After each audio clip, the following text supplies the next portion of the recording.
एका महिलेला नग्न फोटो पाठवल्याच्या आरोपावरून वादात सापडलेल्या ग्रामविकास मंत्री जयकुमार गोरे यांनी तुफान टोलेबाजी करत आपल्यावरील आरोपांना जोरदार उत्तर दिलं।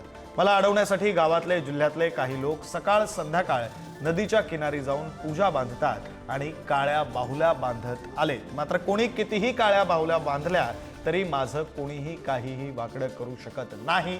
माझ्या पाठीमागे देवाभाऊ उभा आहे असं ते म्हणाले आणि असं म्हणत जयकुमार गोरेंनी तुफान फटकेबाजी केली।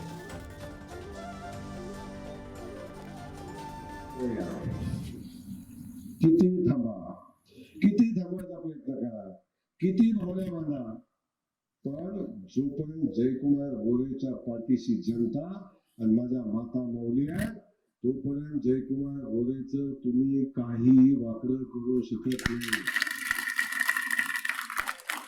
हम किसी के रास्ते में जाते नहीं, जो हमारे रास्ते में आते हैं उसे छोड़ते नहीं। आपला समजले। आणि दुसरा एक विषय झाला, सावध टप्प्यात आल्याशिवाय मी कधी हात लावत आता सावध टप्प्यात आलाय, थोडीशी वाट बघा। आता सावध टप्प्यात आलाय, थोडीशी वाट बघा। गोरेवर ज्या महिलांनी आरोप केलेत त्या महिलेला 1 लाख रुपये देऊन तिला अटक करायला लावली।